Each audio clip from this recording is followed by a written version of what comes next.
Good morning, everyone, and welcome to Hofstra University's Creative Art Therapy Counseling annual virtual conference. I'm Dr. Elke Saberhoff. I'm the director of the program at Hofstra University. Welcome to the power of creativity during a global pandemic and preparing for the aftermath. I'd like to introduce our first speaker of the day, Dr. Dorit Netzer, who will be speaking about word and images in response to unforeseen circumstances, transforming one's inner state in the midst of the global pandemic. Welcome, Dorit. Thank you, Deborah. Good morning, everybody. I'm going to, I guess I'm experiencing technical difficulties here. Moving down to the next slide. Click on your, it should click on your slide and then click again. On the slide itself? Okay. There you go. Got it. All right, thank you. So this presentation, as Deborah introduced, is on words and images in response to unforeseen circumstances. Our COVID-19 pandemic has definitely been unforeseen. And in this hour, we're going to look at neural processes of verbal language and imagery and how trauma-informed research utilizes both cognition and creative expression to mitigate the polarities between feeling safe and unsafe. And hopefully by the end of the hour or 50 minutes we have here together this morning, you'll gain some experiential knowing of the differences between cognition, cognitive processing, and creative expression of emotionally overwhelming information, uncertainty, and prolonged exposure to stress due to unforeseen complex circumstances. And if you don't already have some supplies, drawing media with you and paper, please have those ready because we're going to be using them for our experiential. So, as would be appropriate for our topic, the COVID-19 pandemic, I'd like to open with the World Health Organization definition of mental health and public health. And first, I think it's important to note that even though initially the focus had been on, of course, public safety and health, physical health, life, saving lives, at some point it's become apparent and also important to recognize the connection between mental health and public health. And the World Health Organization defines it as such. Mental health is the state of well-being in which an individual realizes their capabilities to combat with normal life stressors and work competencies in contributing to their belonged community. And this state of well-being is underpinned by 6 psychological elements: self-acceptance, meaning in life, autonomy, healthy relationships with others, environmental mastery, and personal growth. And if we look at these, not necessarily in this order, we could see that all these elements have been very much so compromised and challenged during this past year. Our autonomy, ability to experience environmental mastery has been under tremendous pressure. Healthy relationship with others, personal growth, that's been difficult to do with social distancing and for some isolation, those who are not living with others in particularly. And self-acceptance and finding meaning in life. How is that possible when we're feeling actually unsafe and worried and scared for our lives? So let's look a little bit more depth what some of the research has found pretty readily. So this research that I'm citing here is from still from 2020. And it pertains to the socio-psychological conditions and their effects during the early months of the COVID-19 pandemic. So beginning with the fact that we've experienced this unforeseen circumstances and the sudden onset and unpreparedness that has been noted throughout the world. The rapid spread of infection worldwide, the severe illness and death, the numbers rising, just that in the news has been terrifying. There have been diverse approaches worldwide to how to deal with the pandemic, and while that provided some knowledge and variety of approaches, it's been very confusing what would be the standard of best care. There have been many unknowns and medical experimentations along the way, overwhelming all public systems, political discord and inconsistencies, misinformation of social media, economical distress, of course, and loss of livelihood.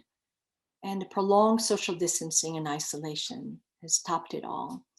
Education systems had to be closed, like our universities and, of course, public schools, and restructure, moving online. And perhaps one of the worst, at least to my mind, is that separation between the dying and their loved ones. So some of these effects, as we've seen, fear of illness and death, vulnerability and helplessness, elevated anxiety, confusion and frustration, fatigue and sleep disturbances, anger and domestic violence had been on the rise. We've noticed, and that's more in recent months, been recognized, the unequal strain on women, the magnified social inequities throughout our system, isolation and loneliness, loss and grief, depression, substance abuse, and the rise in suicidal ideation and suicide.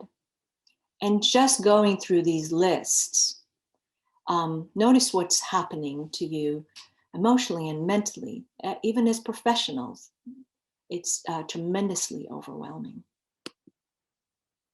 So summarizing the toll of COVID-19 on mental health, let's look at the most vulnerable to psychological distress. Again, those previously diagnosed with psychiatric disorders, frontline workers, healthcare and mental health staff, people with low income and those unemployed either prior to the pandemic and certainly during the pandemic, those with no access to healthcare, young adults and adolescents, children and families, especially women with young children, as I've noted before.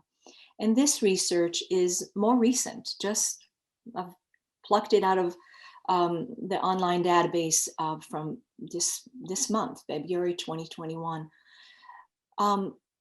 Looking at some statistics, comparing the prior year, both in the UK and the US, the reports of symptoms of depression and anxiety moved from 10% the prior year to, within the first month in the UK by June, that number has doubled to nearly 20%. And in the US, by December, that percent was quadrupled. So let's begin our experiential and that verbal portion of it. I'd like for you to look at those interstate polarities that are listed on the screen during the COVID-19 pandemic. So I've identified some of these polarities, drawing from the data that I've just shared with you. So none of this is new, but what we're going to like to observe is how we're respond to it. So first, cognitively, let's start with that. So just in writing, just using words, either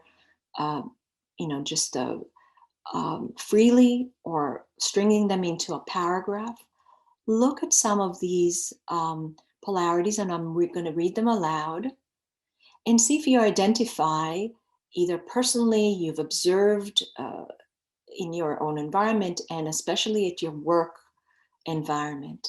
people experiencing relative stability, but then experiencing this sudden threat, being focused on their local community, the day-to-day life, and national news, and then be super aware of what's happening all around the world in the international crisis. Being thrown about from confusion between science, politics, social media, those polarities, experiencing resilience, and then uncertainty and vulnerability, or moving from the sense of autonomy and agency to feeling helplessness, assuredness to insecurity, stability to loss and grief, and of course, social connections to alienation, however relative these experiences had been.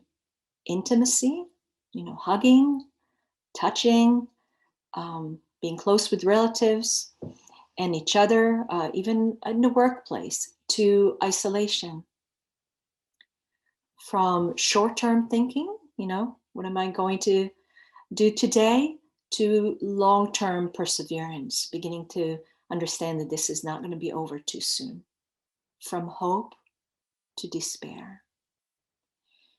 So just take a minute. We're just going to give it a minute or so to just write a few words that come up for you as you notice these dichotomies, these polarities, and what comes up for you cognitively in your mind. I'm just going to give it a couple of minutes to settle in. Notice how you feel and how can you express it verbally.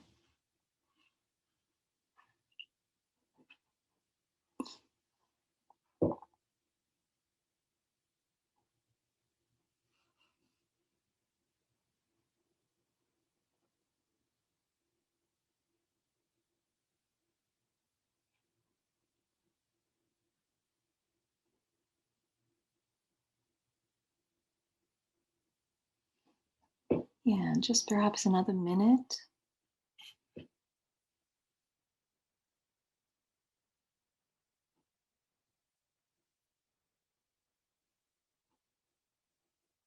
And just write down those words for yourself. And we're going to return to them later on.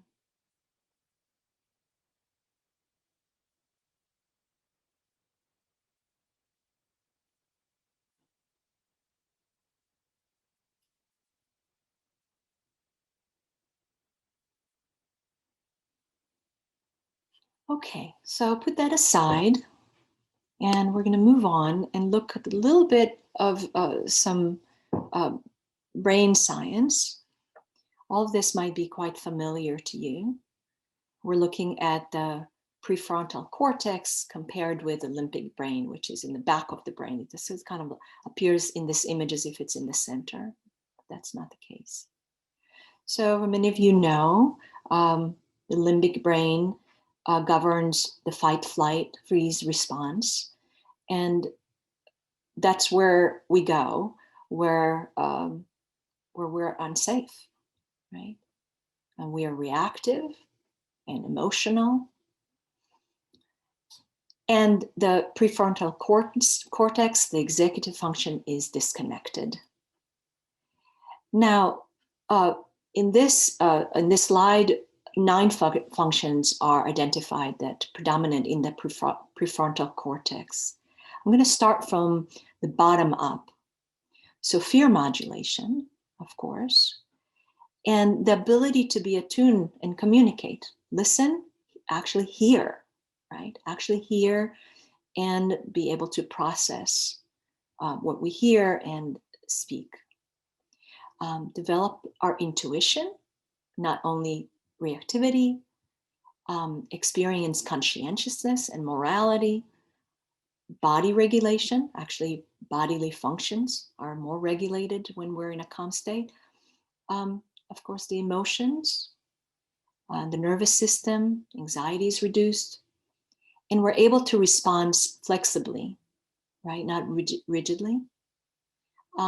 We have insight, and of course, able to experience empathy toward others. So what's interesting is I've learned that many years ago, but I remember when I did, it boggles my mind, pun unintended, that actually the heart governs the brain more than the brain governs the heart, even though they're connected through this vagus nerves. So what's the role of the heart in governing the brain? The heart has its own complex nervous system and sends information to the brain, signaling, decision making. That ability to engage the executive function communicates and generates both hormones and electromagnetic signals that those signals results in that generation of the hormones, right? So regulating the heart through engaging the breath, something that we're all familiar with, and imagination as in guided visualization, that allows the brain to override the limbic system reactive fight-flight response. The nervous system comes down, again, via the vagus nerves, and engaging executive function. That when that's possible, we're really able to develop compassion for self and others. That self-acceptance that the World Health Organization identified. It's not possible when we're under siege. So let's look at some of the ways in which the biomarkers of the heart help us assess the state of the brain. So heart rate variability, HRV, when that is high, as in the first graph, the blue line, sort of like a calm variation up and down, that is basically normal heart rate. We're not anxious, we're not stressed. But low variability is marked by that red graph, indicates dysregulation of physiological response to stress and reduced cognitive capacity to regulate or re-regulate. Continuous stress and emotional overwhelm lead to cognitive biases and emotional reactivity. So cognitive biases are formed when we're trying to create something rigid that is going to help us maintain stability. So we're going to form some rigid belief such as, this pandemic doesn't exist, or I'll be safe no matter what. Neither are rational, but is a cognitive bias that allows us to function. In fact, we're highly stressed out. And let's look at some trauma-informed therapies. We're familiar with both cognitive and, of course, the expressive arts to engage both cognition and affect. So cognitive behavioral therapists such as CBT, DBT, CPT, their techniques are in reframing, reinterpreting ambiguous information, re-estimating subjective risk, restructuring underlying beliefs, such as trust versus mistrust in the system and in others, and re-engaging cognition, right? And that's not possible until we calm our nervous system. So the humanistic approach to art therapy, and that's drawn here from Joseph Garai, aims to help individuals experience themselves by exploring meaning and seeking to integrate their identity as creative spiritual being, rhythmically flowing between polarities. So these polarities that I've introduced earlier are not navigated as either or, but we rhythmically flow between. We understand that they're all part of our human condition. And through our therapy, mindfulness-based therapies, meditation, and of course, the specialized trauma-based therapies such as EMDR and EFT, we engage both cognition and the imagination to try to reach that equilibrium. So now let's return to the inner state polarities. But now we're going to seek to explore them more creatively. Okay, so let's look at them again. I'm not going to read them out again, but see if you identify any other one that you didn't write about, or the same one that you really resonate with fully. And let's look at them not rather than opposites. Let's look at them as opportunity to find equilibrium between those polarities. So more of a whole person approach that we're able to engage through creative expression, so that we're able to allow ourselves to flow between those polarities, knowing that there's nothing normal or abnormal about either. So what we want to really recognize, that where we engage visual expression, which is in the art therapy, this is the predominant form of expression, although in the expressive arts we engage our whole body, and of course the auditory and music therapy. But today we'll focus on the visual art. And we know that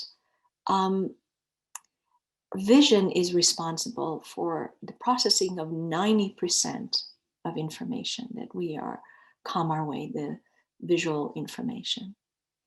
And rest of our senses, such as hearing, touch, smell, taste, are responsible for the remaining 10%. And visualization really allows to engage cognition. And when we are seeing something, rapidly, we're able to identify erroneous concepts quickly, clarify concepts, reinforce understanding, but also facilitate the assimilation of new knowledge. So more than any other form of sensory stimuli, imagery has the capacity to both instantaneously overwhelm our brain and conversely regulate our nervous system and generate calm. And we experience it tremendously through guided visualization.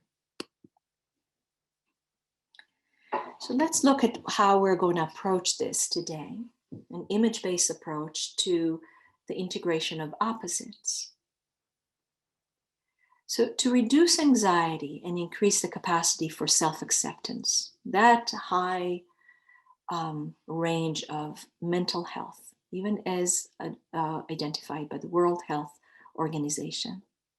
So to reduce anxiety and be able to experience compassion for others, especially under extreme and prolonged stress, we must embrace emotional polarities and integrate them within the self into a whole that is free of value judgment of good versus bad, normal versus abnormal, right versus wrong. And that's something that in our profession we're meeting all the time. That judgment of self, and maybe even of the mental health system, normal versus abnormal. And can we, when we work with the individual, help them feel that we can normalize these polarities and find that equilibrium, at least on the page, at least when we engage in creative expression. So let's do that together. So if you can return to your paper, and now hopefully with some colors and some drawing media. And if I can just get a heads up from one of the monitoring participants, the co-hosts, that perhaps they have their drawing media nearby, because I don't see most of you. So if I can just hear somebody's feedback that they're ready.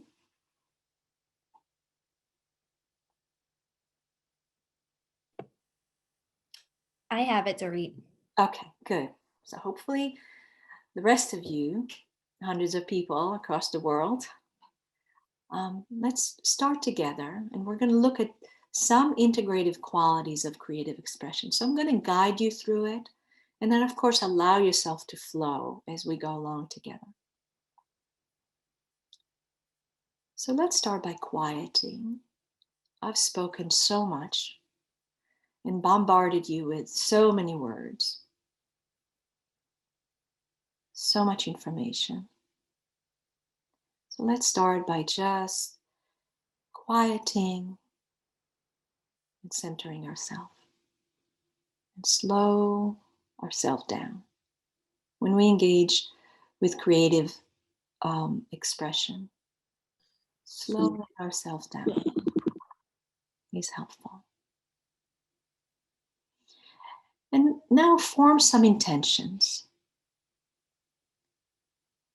Form some intentions that will help you focus your drawing. Because we're going to explore together.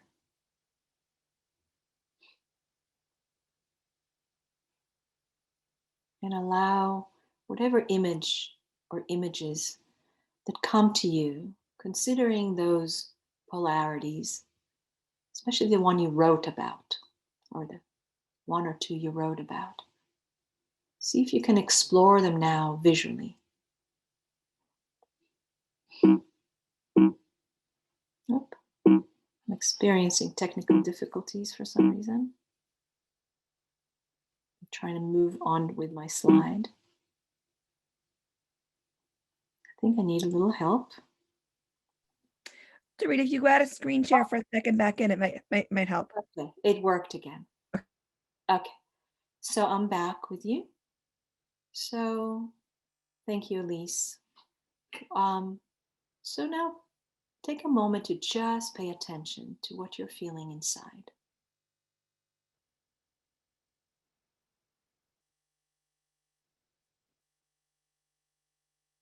And allow your drawing to begin to emerge as you pay attention.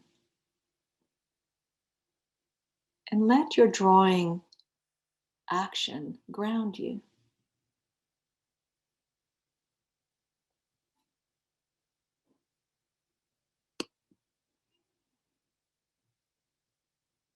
Notice how, as you become the author, the creator of your own work on the page, that you're gaining some agency.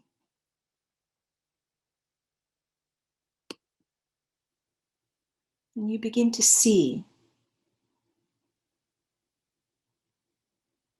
You begin to notice what's coming to you from the page. And you're moving.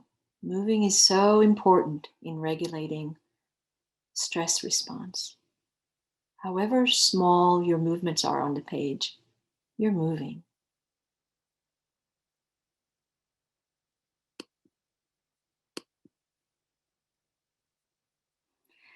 And now see if you can make it a little playful. Let yourself play on the page.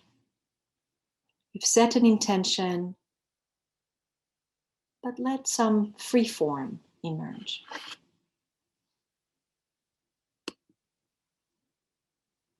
And get some stuff out, externalize.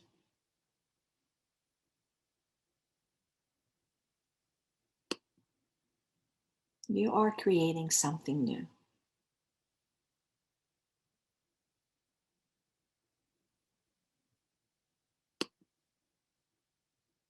And your whole body is involved. Your breath, Of course, your hands, your eyes. But just feel your way and sense your way. Activate your senses through your imagination. What are these colors on your page? Communicate to your senses.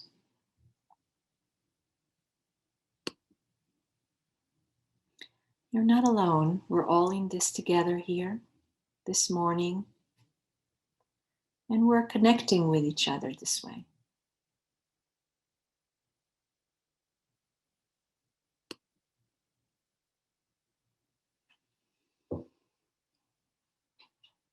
It's a way to experience hope.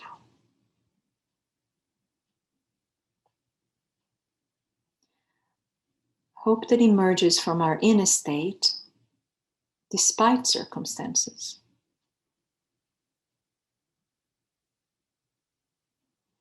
That very inner state that we're generating through our creative expression.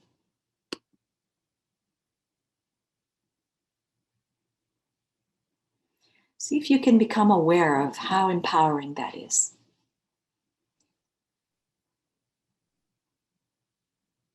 The ability to generate hope from within.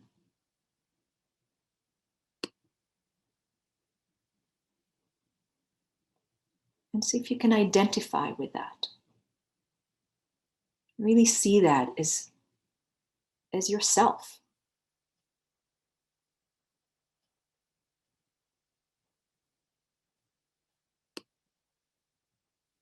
And last but not least,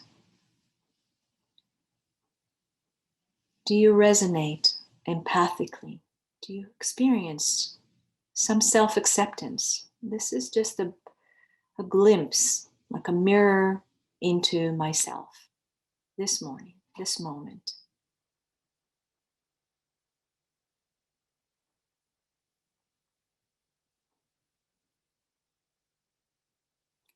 So I'm going to let you continue to draw for a few more minutes without any interference.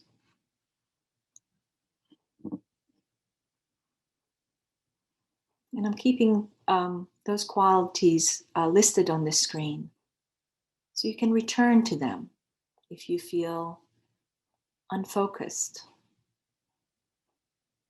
or distracted or hijacked by the news you listened to this morning.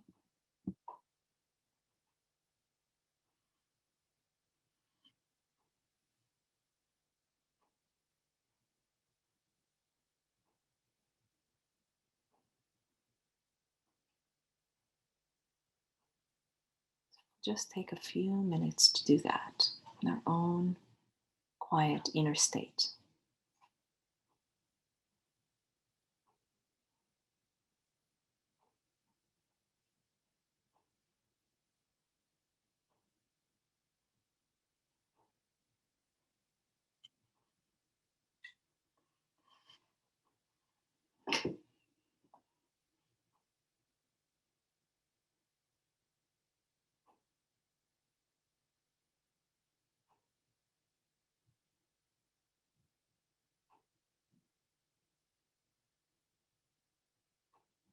And it's just a touch, just a way to reconnect with the self.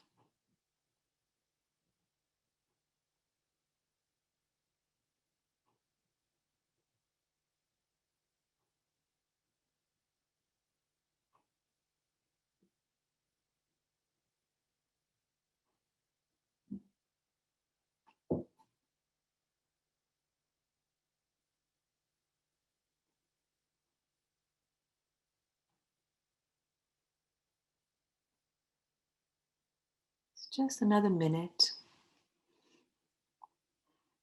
Know that you can always return to it. I'd like to leave some room for us to share together.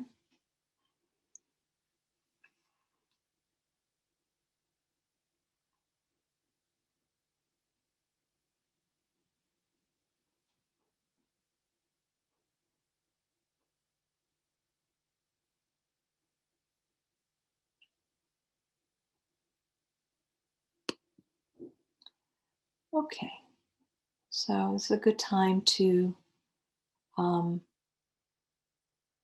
put your drawing materials aside. And feel free to write in the chat any comments you have, but also would be lovely to have any of you share your impressions and your artwork.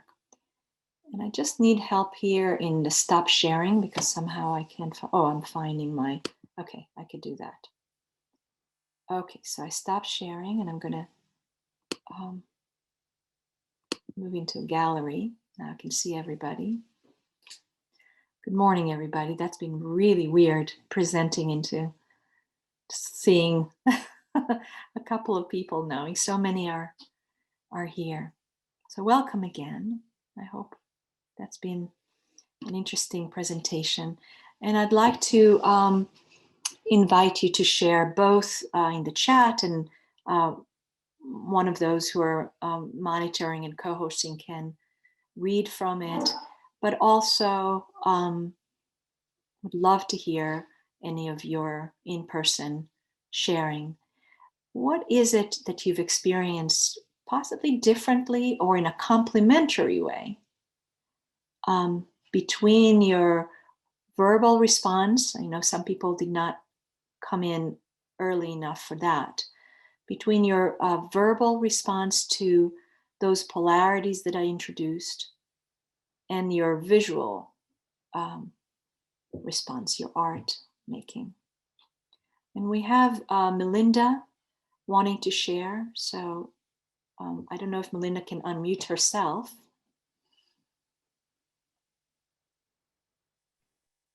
I can. Okay, Melinda, thank you. Yeah. Cognitively, I was thinking about frustration. And I don't know if this is small, but what I found is that, let's see, here's my frustration. But then what I found is that I started doing the beauty part of it. And I noticed that I could still live with the frustration within the beauty. It's still part of me, but it can be overcome. Or I don't know necessarily if the word's overcome, but at least masks really, really well by adding beauty and calm, which for me, the colors blue and green represent. Wonderful. So that containment, the ability to hold, right? Thank you, Melinda. Yeah. Anyone else would like to share? That would be wonderful. Now, I have 6 screens, so I think that you might need to just unmute yourself. I happen to have seen Melinda. I won't be able to see everybody. I mean, you can have hands up if you want, and I'll just go from screen to screen, but not all of you are on the screen. So why don't you interject here as if we were in person? I'm Melanie Zeraby, and I was having so much anxiety at the beginning because I'm not technically savvy, and I didn't know if I wrote in the chat that I was present, but I didn't know how to send it. It just kept saying everyone, and I saw everyone's name. I don't think you saw my name. Oh, so, we got you. You're good. What? We got you. We saw your name. You're good. Okay, thank you. But because I couldn't focus on the words and everything, because I said, nobody's going to know I'm here. I've been looking forward to this. Anyway, so this is, anxiety, frustration all over the place. I tried to focus. I don't know if you can see this on the comm center, the purple, but like Melinda, the dots, the purple dots from the outside the anxiety started to penetrate again, because I didn't think, I wouldn't be known as being present. And I know that's crazy, but it's these little things, these technical things that really frustrate me more than, just trying to do work as an art therapist and master all this technical stuff. And as you can see by my white hair, I didn't grow up with the computers. So anyway, I did feel like the artwork helped me to calm down and to kind of bind the energy and the anxiety. So I do feel better. And I feel better knowing that I'm Thank you. Thank you. Thank you very much. Yeah, anyone, just feel free to unmute and interject. Hi, my name's Megan Nally. So here's mine. I focused on like the first thing that came to mind when looking at the list was the socialization to alienation, and kind of putting them next to each other side by side and then trying to think how they can almost complement each other on my paper was difficult, but then I started to think about how we're trying our best and we're getting better with technology, and it's comforting to see 100 and almost 50 people here this morning, and it just felt good to like get it on the paper and kind of feel less alienated, and it like instilled hope in that there is still connection. So yeah. Thank you, Megan.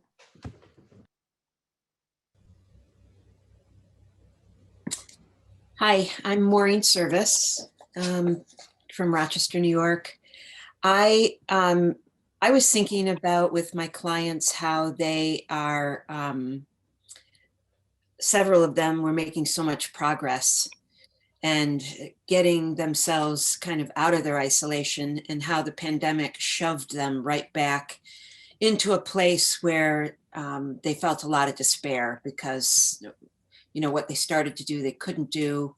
One of them had just started a job, and then that job, after years, like after 10 years, and then that job was taken away. So my artwork was just that there was this spark that began, I don't know if you could see it, and there was this forward motion, and then it just got halted in this, and that there were all these things that kept popping up. You know, it wasn't one thing, it became many things, one after another after another.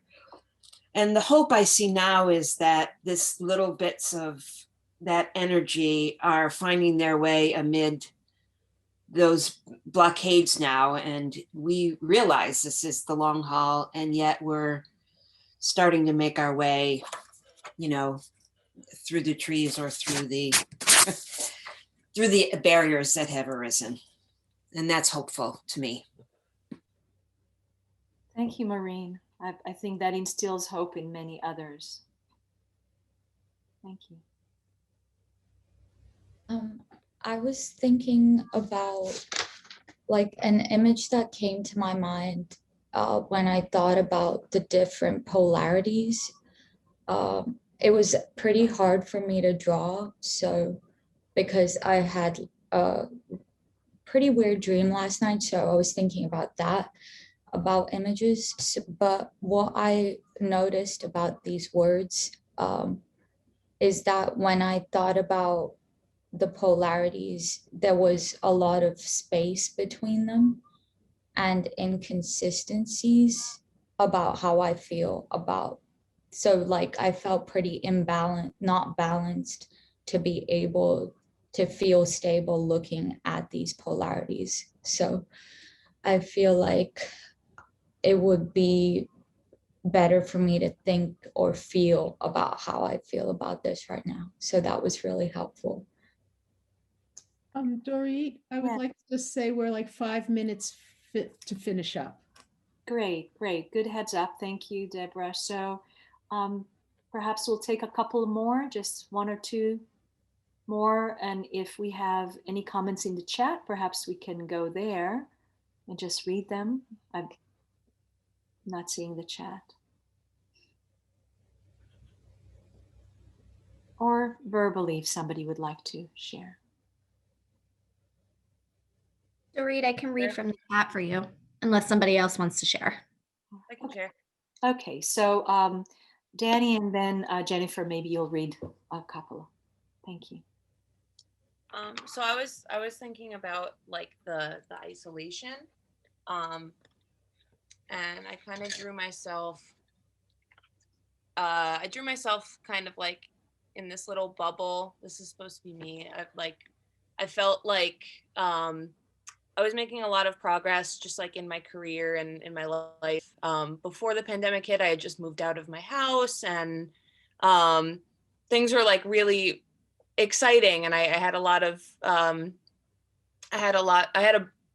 was very excited about the future and everything. And I felt like when everything, started shutting down, it actually, the first day of like full shutdown was my birthday.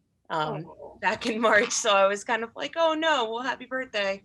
So I kind of like, just this whole time, I felt like I've been in this like little bubble of, I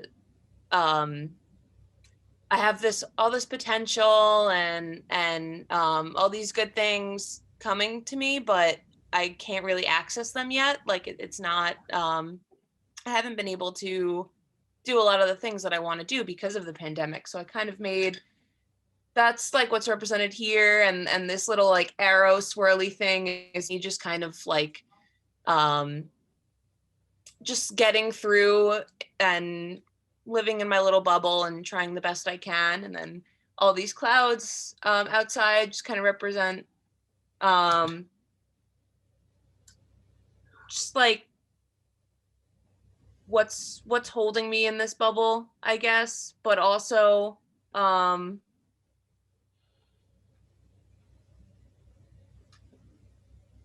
I guess just uncertainty. That's Yeah, yeah. Thank you, Danny. We've just witnessed a moment of meaning making. That's wonderful.